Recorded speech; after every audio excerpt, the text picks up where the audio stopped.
And it does not make any sense to me whatsoever. I don't understand how, like, I don't understand how they run with this. Like, I don't understand how like American outlets just run with it. Sickening new video shows Hamas line up female soldiers on October 7th. Here are the girls who can get pregnant. And it's like, bro, what is happening? Like, do you think that we are living in colonial times?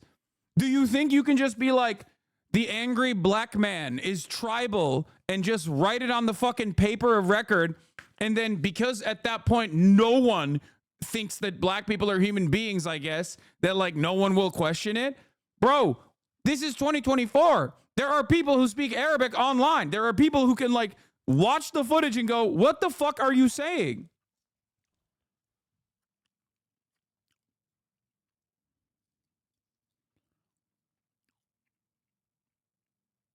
I just don't understand it.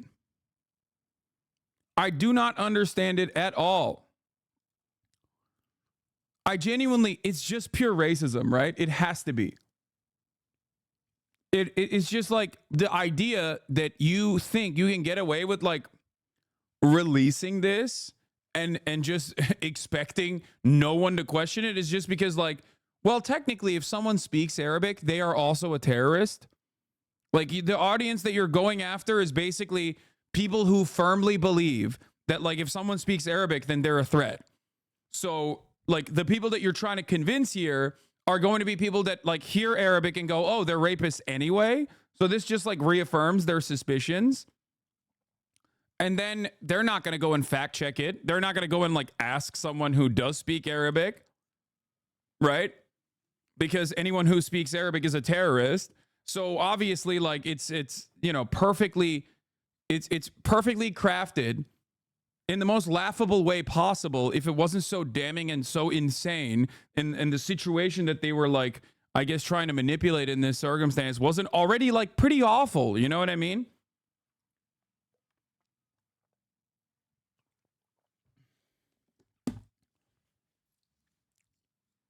I don't think you understand terrorism, Hasan. Wait, what?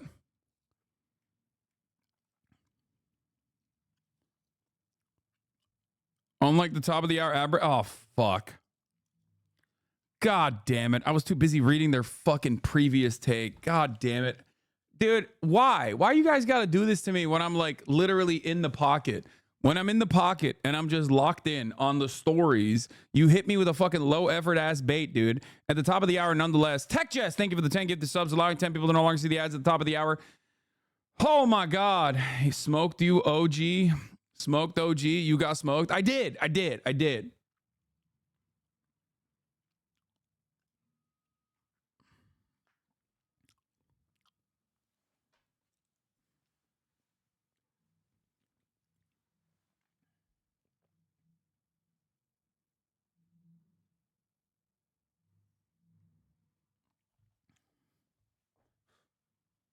Treyarch doing 9/11 in their next COD game. Dude, I fucked up the top of the hour QTE like I fucked up the QTE last night at Batman episode 3 when I had sex with Catwoman and then Catwoman's cat scratched me and then I revealed myself to Harvey Dent, furthering his demise, furthering his radicalization into becoming Two-Face. Anyway, you need to get those out of the bag now. You can't get debated in front of AOC for sure, bro. We cannot do that. What is this? God is good. Crotona Park is going to be a muddy mess tonight with the Trump rally. Oh yeah. Anyway, we're gonna do that right now. We're gonna do all of this. We're gonna cover it. We're gonna go through the fucking footage because this is like the next Hasbara line. Okay. Yeah. Bruce was fist fighting, dick out, unwashed. It was awesome. Okay. So let's get back to this story. So Daily Mail Online. You're so beautiful. The girls who can get pregnant. Horrifying new footage shows Hamas fanatics taunt young Israeli women with the threat of rape, making them have their children as the hostages. One still in her Snoopy pajamas, plead to be freed.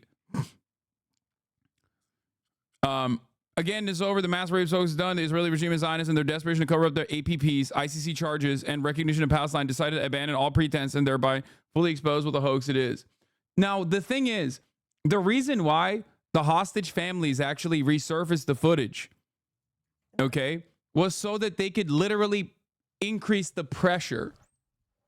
They wanted to increase the fucking pressure on the government to do a ceasefire.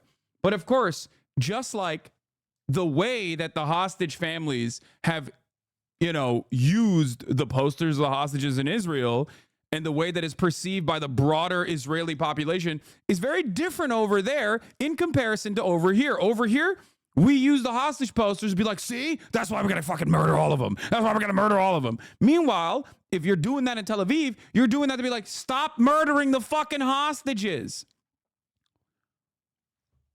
This is something that, a lot of people refuse to comprehend in the Western world. This does not mean that the family of the hostages are actually, anti-Zionists or whatever. Of course they're not.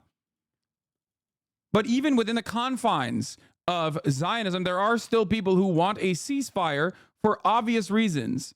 I live in Tel Aviv. I just got back home, and there was literally a billboard saying something like, Yoav Galant, do a better job or quit, which seems good until you read the next line. It says, we didn't fight so there could be a Palestinian state in Gaza. I hate this shithole. Yeah, exactly. So that was the point I was going to mention. There are a lot of people that hate the fucking war cabinet because they're not going hard enough, for example. You know what I mean? There are a lot of people who hate the war cabinet because they're not doing a ceasefire. My mom in Israel literally used the footage to continue the fighting. Yeah. And there are still people in Israel that are looking at that footage and going, this is why we fight. This is why we fight. This is why we fight. Now, the problem is, in the Western world, no one looks at that footage, on the Zionist side at least. In the Western world, no one looks at that fucking footage and goes, yeah, that's why they need to do a ceasefire. They look at that footage to go, no, that's why we need to keep fucking pummeling Gaza. Meanwhile, the hostage families are releasing the footage specifically to be like, hey, what the fuck are you doing? These are our family members that are stuck in Gaza, and you're blowing them up. Now, of course, it did correspond to an AP News debunking that just came out, and Israel does have a really good eye for this sort of thing. Whenever they see someone whenever they see some naysayers in Western media, they immediately hit them with remember October 7 line? And they just resurface that to be like, hey, remember how bad it was? Remember how fucking bad October 7 was? And it was bad, okay? But it still does not allow Israel. It does not give Israel the right to do a million October 7s all the fucking time, right? So, and this is the other side of the Israeli discourse. What is this? It is not so clear to me what in the observational video caused such a public reaction. We've seen much, much worse. I answer here broadly to everyone. Dear brothers, how can you even imagine that I am indifferent to the fate of the kidnapped? I risked my life for many months on missions in Gaza to try to get them back. I saw the horrors of Hamas with my eyes and felt them with my hands in the days after the massacre. My question was honest. I was really just trying to understand. There are difficult documents of abductees who are still alive, which were published in the past and did not receive a similar distribution and public reaction, and I wanted to understand what happened. Any other reading of my words is forcefully looking for a fight, which is definitely a shame.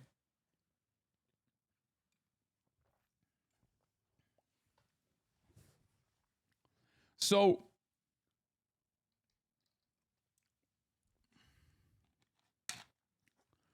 I think the reason why this invokes a lot of reaction, because this round of footage, I think really, but this is footage that is not new. This has been out before, I'm pretty sure, because I remember, if I'm not mistaken, I remember them trying to do the fake caption, they want to rape our women shit before. I'm pretty sure they tried to do that before and were roundly condemned and criticized for trying to do that. But because it was very close to October 7 at the time, that it was there was a lot more momentum in favor of Israel. Israel had a lot more social and political capital to expend at that point, because people were just finding out about it. Bro, a poll came out yesterday, and the combined effects of the ICC warrants and Gantz's threats and the fight with Gallant is that a Likud have the highest seat projections at the start of the war. I can't. Oh my God. Only God will save Israel, dude, at this point. I don't know how to fucking... I don't know how...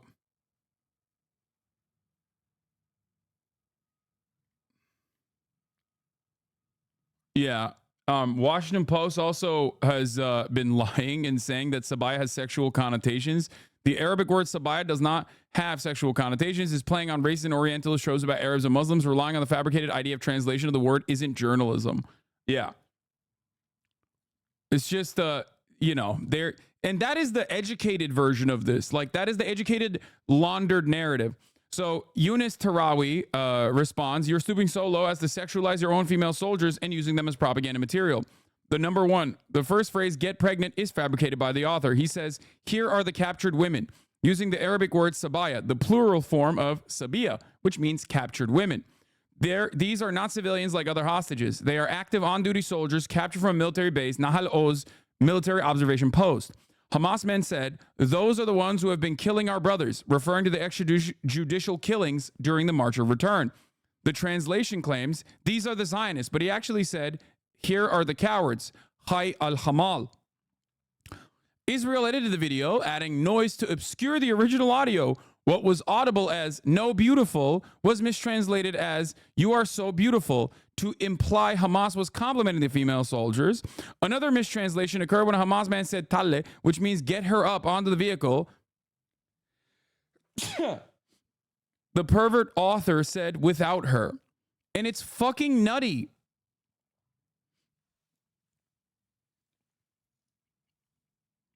Sabaya just means girls. I don't know why he added captured. No, as far as I understand it, Sabaya or Sabia is a specific terminology for captured women in war, is it not? And by the way, it literally is the opposite. The reason for the terminology is because like Islam has very clear rules about what not to do with enemy combatants. I thought it was, it just means girl. Okay. Regardless, Islam does have very specific rules of what not to do with captive women. Not that it matters in this situation. 1,000,000%.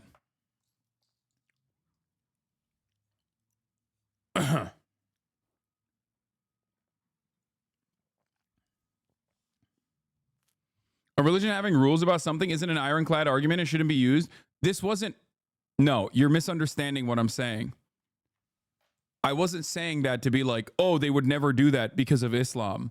I'm saying that the irony is that the Orientalist understanding dictates that rapist, barbarian, Muslims actually are capturing women specifically to rape them, when in fact, if they were at least a little bit more inquisitive about the rules of Islam, they would recognize that it is exactly the fucking opposite.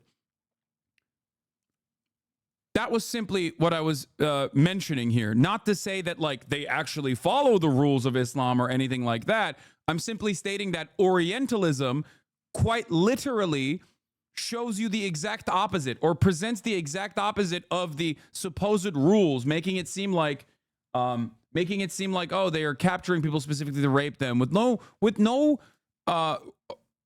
real justification for that whatsoever.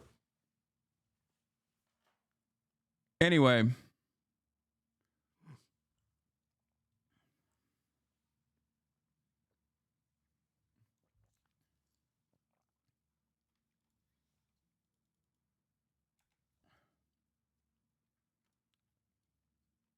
also, these are random fighters saying shit, even if they said anything. Is there actual proof? Meanwhile, you have Israeli leaders calling for ethnic cleansing. I know. The reason why we're getting into the minutia and the hyper specifics here is because it is being used as another round of propaganda, and I want people to like be able to properly debunk it if they want to know what the truth is. You know what I mean? And I'm using this also as an opportunity to clarify certain aspects of even Orientalism and how damaging Orientalism can be, especially when mainstream media in the West is looking at this and taking the false translation and running with it, when in fact, it's like a relatively simple way to parse through this. It's a relatively simple way to just look at it and go, that's ridiculous. That's not what it says. And Israel has done this many times over. If you recall, famously, you had the Brigadier Rear Admiral fucking go and like point at a calendar and be like, this is a Hamas terror schedule. And it was just a calendar. He was like, look, see, they have the names of the hostages. And people were like, no, dude, those are the names of the days of the week. You're fucking stupid. And they've done it time and time again, which is why I think it's important for people to understand. They are only able to do this. They would never be able to do this if Hamas was speaking English, if the enemy was white and spoke English. They would not be able to do this to the same degree. But because the enemy is this like secret, scary, mystical being and a rapist barbarian horde in the eyes of the world that wants to destroy the entirety of the Islamic population, right? And in an effort to justify America's war on terror, we've kind of run this narrative over and over again, and people just take that shit for granted.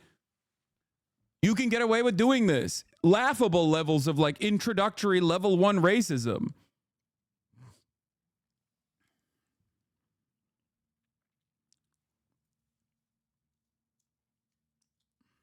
Do you understand? I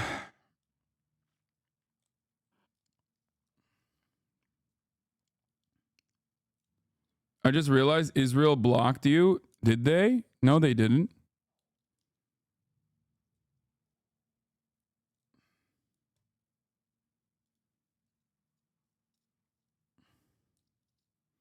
Norway, if your goal was to reward terrorism by declaring support for a Palestinian state, you achieved it. Hamas thanks you for your service. Dude, two things always happen. Two things always happen. Whenever the Western world, and I'm going to get to the second part of this, whenever the Western world, like, turns around and says, like, oh yeah, Associated Press debunked how the 2 debunked accounts of sexual violence on October 7 fueled a dispute over the Israel-Hamas war. They'll do this article, Israel will retaliate and be like, no, they're actually rapists. And like, they have to fucking come up with like an October 7 thing to recycle again. And then, and on the second, on the more nefarious side of things, they will then further punish the Palestinian population. And that's the other side of the story. Because on the one hand, they are going crazy. They're going nutty mode over the disturbing new video released of hostages in Gaza, right? On the other hand, however, they're also simultaneously increasing the pressure upon the Palestinian population. What are they doing? Oh, that's right. They're recycling funds taken from border communities inside of Israel and putting them directly into settlement efforts in the West Bank, which is, of course, very frustrating for a lot of people.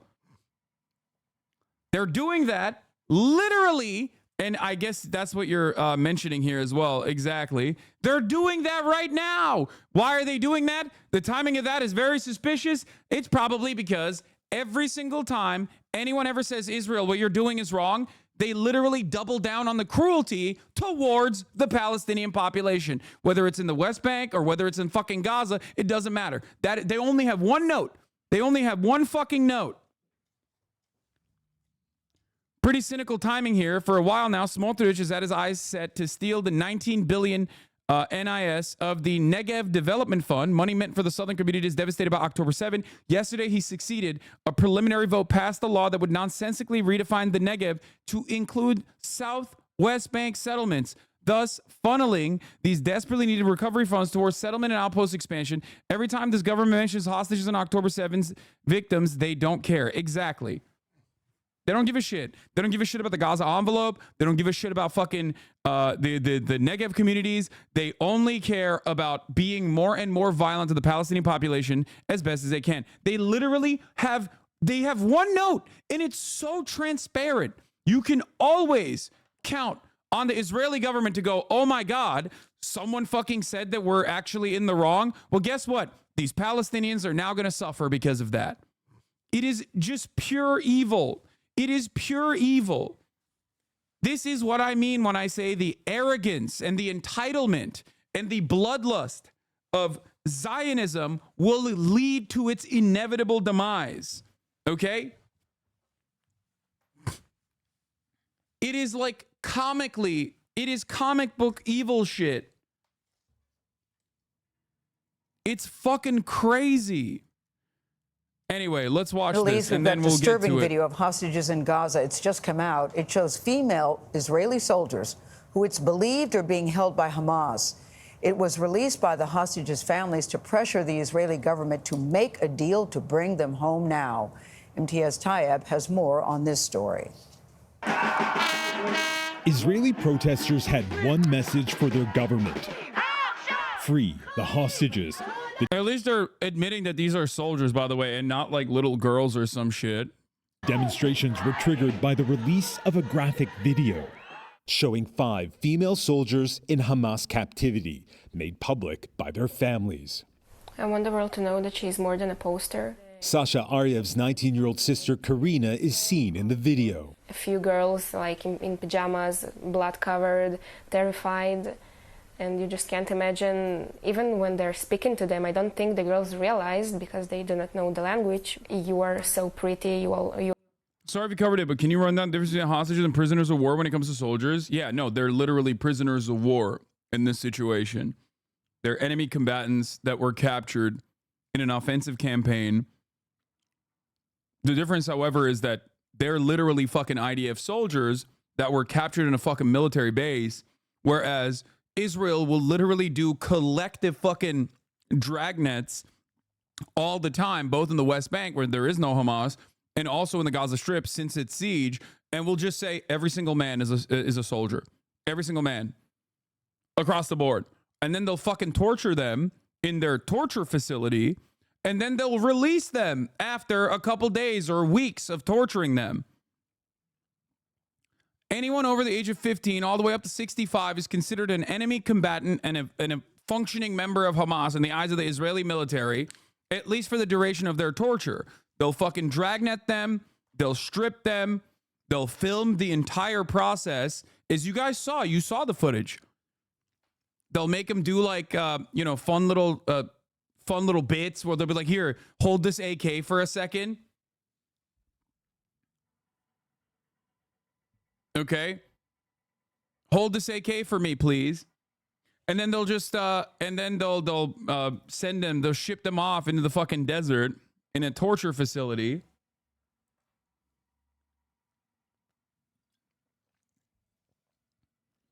After torturing them for fucking weeks, they'll be like, okay, this guy was a nurse. Boom, released. To Israeli society, I should say there's no real difference in the discourse, especially because these soldiers were most likely with their families at school like a year ago. Legally they are prisoners of war, though, of course. Yeah.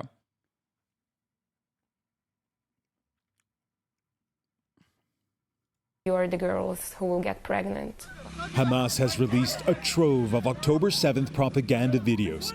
The families said they were given this edited version from the military that had removed more disturbing scenes. Why did your family want to release this video to the public? Because people are forgetting. We have the feeling that it's becoming normal. Anger is only growing at Prime Minister Benjamin Netanyahu. Many Israelis accuse him of blocking a hostage deal in order to prolong the war in Gaza, allegations he denies. Do you think your Prime Minister is doing enough?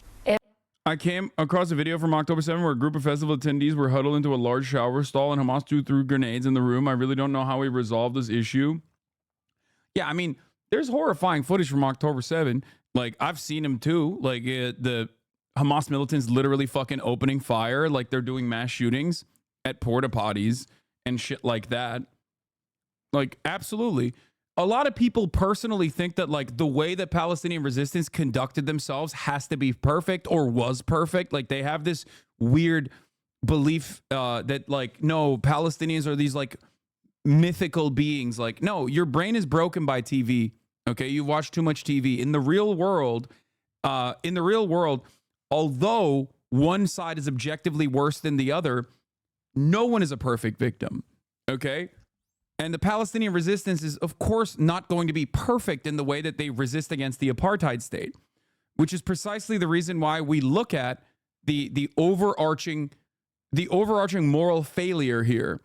If one state is a nuclear state and heavily militarized and getting all of the armaments from the Western world and all the legal political cover to be able to maintain an apartheid, and the other is an ascetic resistance group that is pieced together by, orphaned people by the apartheid regime, then yeah, I'm going to be on the side of resisting against the apartheid, because morally speaking, I think it's unconscionable to do that to people.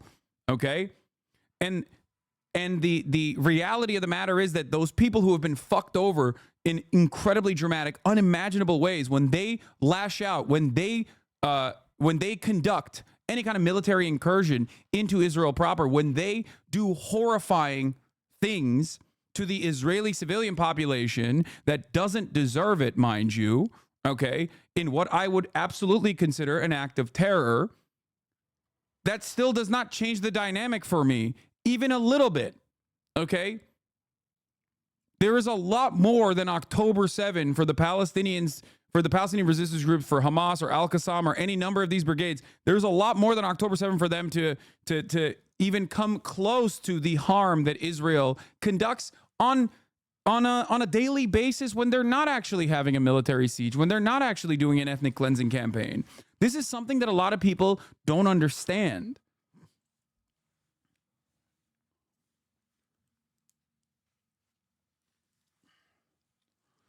Fanon said, decolonialization is always marked by violence, a violence that has been produced by colonizers and experienced by colonized subjects in their everyday lives. The same violence accumulated by the natives has to be claimed and launched back to the colonizers. Yeah, I'm a firm believer that the violence, the standard for violence is set by always the occupying force, okay? That's it. And Israel, as the occupying entity here, has set the standard of violence and has increased it over the years. So when that increases on the Israeli front, of course, the resistance side is also going to match the intensity to the best of their ability.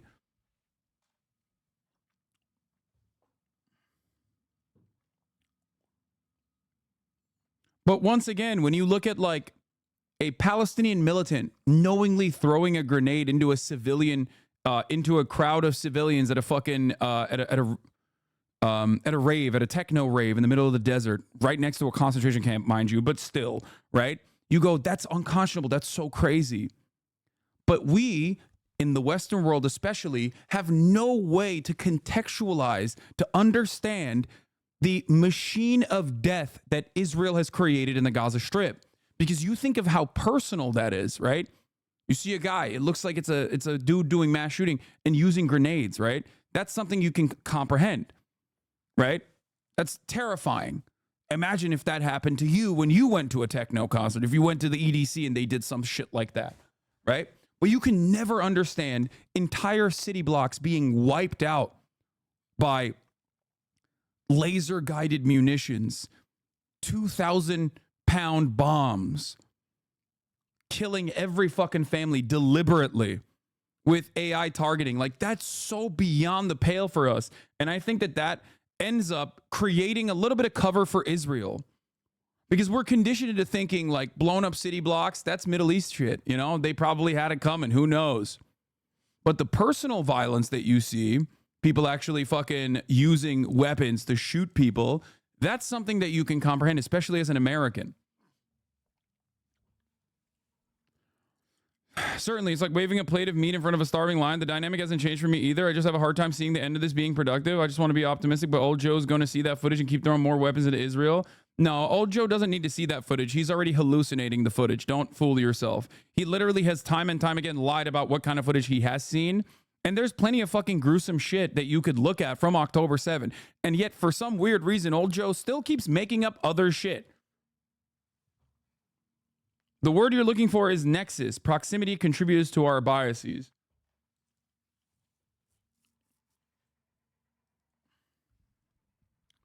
That's why I always bring up, that's why I always personally bring up the West Bank. Because the way that the Israeli occupying force and the Israeli government has conducted itself in the West Bank is something that even Americans can understand as unconscionable. Because it is literally the Jewish KKK brigades out there. Just a bunch of fucking inbred hicks literally doing pogroms to the Arab population and kicking them out deliberately from their ancestral homes, specifically with the go-ahead by the IDF. And an occupying military force comes in and defends them and ends up killing anyone that says, don't do this to me. When you see that shit, you understand exactly what it is. Anyway, troops captured after being defeated in combat are hostages? No, they're not. These guys are, dude. We see the same. It's the same thing with like American troops. That's it. If an American guy in Afghanistan gets captured, they're not going to be considered a prisoner of war. They're going to be referred to by the media as a hostage, even though technically they are a prisoner of war.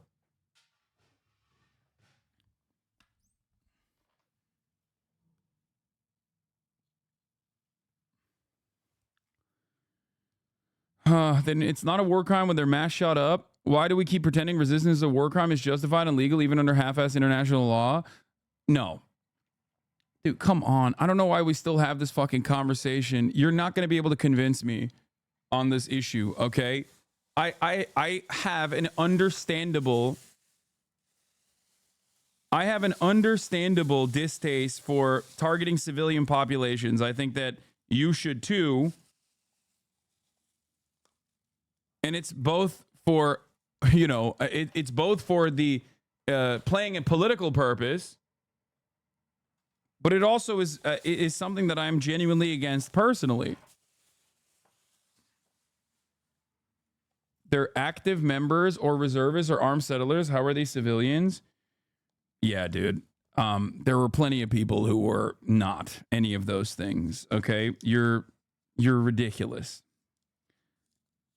Once again, they don't need to be. The Palestinian resistance does not have to be perfect. Okay, it does not have to be perfect for me to say that their cause, Palestinian emancipation, and an end to the fucking occupation is just. An end to the apartheid is just. I have, I guess, in my assessment, a better understanding of historical violence than you do. This is absolutely something that has always happened. Okay? It happened during the abolition era. It happened in Algeria. It happened in Ireland. It happened in apartheid South Africa. It has always happened and will always continue to happen. It happened in Haiti.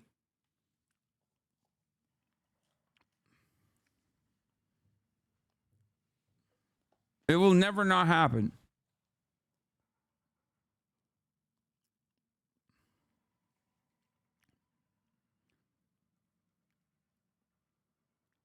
Every day that she's not home, it becomes harder for me not to be disappointed.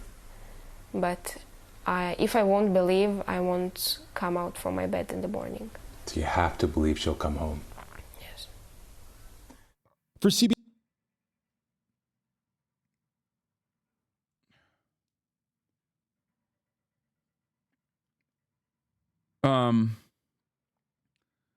Fundamentally, morality politics is deeply liberal and always favors those who maintain violence in structured ways that are not readily discussed or shown. Resistance is justified. Dismantling systems of oppression is justified. Condemning those resisting apartheid is pointless. Yeah. I have friends who escaped the music festival by the skin of their teeth. I put my finger through the porta potty bullet holes. The question isn't about moral responsibility. That's a discussion I don't have the student debt to handle. There's a conflict. There's a history. There are power structures. I don't care who's at fault for October 7.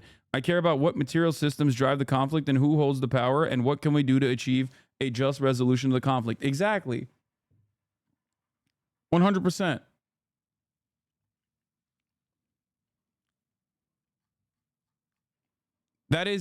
this is why I always fucking say, like, analysis does not mean justification. Like, and when I talk about like the actions of October 7, every single person is immediately like, wait a minute. You're not immediately running to fucking talk about the barbaric monsters that are Arab dogs that are operating on antiquated, ancient epigenetic anti-Semitism that is, that is their biological predetermined destiny. They have to operate this way. They wanted to kill Jews. That's why they did this. And it's like, no, that's not the reason. You are delusional for thinking that that is the reason. There's a very obvious reason for why this is occurring.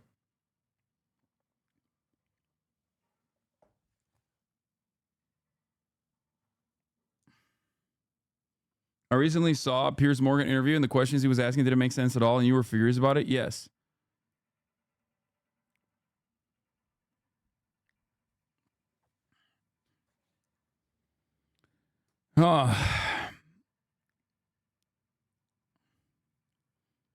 Yeah, here in Denmark, I remember this. Here in Denmark, the resistance against German occupation did sexual assaults against women who were in relationships with German soldiers and killed German civilians and German soldiers, but they were still on the right side fighting Nazis. There has never been a circumstance in which, like, there's never been a circumstance in any global conflict, any sort of resistance against colonial occupation, where the part that is fighting against said colonial occupation has conducted themselves in a perfect fucking manner. Of course they haven't. Okay? And if the intensity is higher, as is the case in like chattel slavery in Haiti, for example, as is the case in Haiti, in the way that slavery played a role in Haiti, the fucking revolution was incredibly violent, like unimaginably violent. They literally went to town on anyone they suspected of being fucking white. Okay? Do you think anti-Semitism factors into Hamas's agenda at all? I'm aware it's far down on the list if it does, but it's a common Zionist talking point to label them as genocidal and anti-Semitic to devalue the Palestinian position. No. I think it's laughable, and I think it's very Western facing to say that, like, no, these guys are operating on anti-Semitism. Anti-Semitism in the fucking East is very different than old school Christian anti-Semitism that has led to fucking pogroms, that has led to the Holocaust, that has led to Jews being shipped out of Western and Eastern Europe and Russia, specifically to the Middle East. Okay? No. If Israel was a Christian entity, then they would be anti-Christian.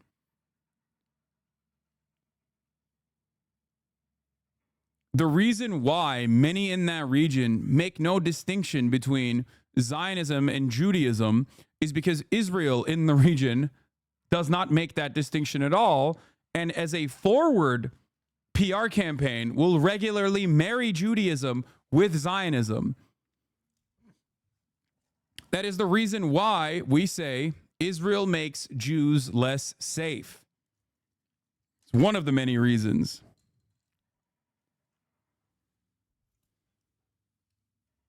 That's why I've talked about it. I've talked about the differences. For example, when you see a Star of David being fucking spray painted outside of like a synagogue or something in the Western world, or outside of the house of a Jewish person, that's a threat. That's a threat. That's most likely a signal that some anti-Semitic hate crime is about to happen in the Western world. But in that side of the world, in the occupied territories that Israel maintains, when you see a fucking Star of David, that means a pogrom is going to happen to the Arab family that lives there in their ancestral homes. It is a very different meaning on that side of the world in comparison to the Western world.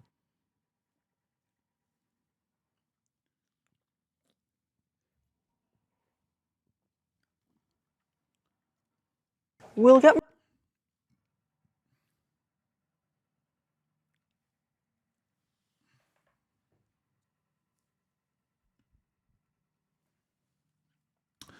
What is your just resolution of the conflict? I find the state of Israel and Zionists to be Zionists as detestable, but you propping up Hamas is infallible. I never said Hamas is infallible at all. And as an idea, presents no clear end to the conflict because Hamas is an idea. I don't present them as an idea. It is. It is a violent means of resisting against a violent apartheid. That's it. That's all it is. There is a reason why Hamas has been able to recruit during Israel's offensive campaign, during Israel's siege of Gaza. You have to understand why.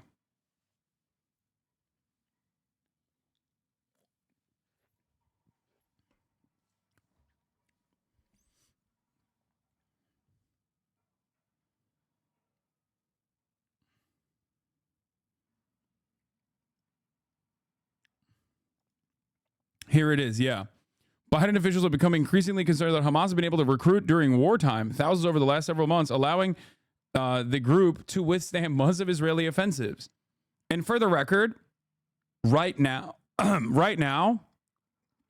October 7, Hamas and the Palestinian resistance groups did absolutely engage in acts against civilians that are unconscionable, that are war crimes, that are something that I would consider to be an act of terror for sure. Okay? This does not change the dynamic for me at all as far as Palestinian emancipation, but that must be said. Having said that, however, Hamas and every single fucking militant resistance group since October 7, since Israel entered the Gaza Strip, since Israel started bombing the Gaza Strip, has been engaging in the most moral and the most righteous and the most just cause, which is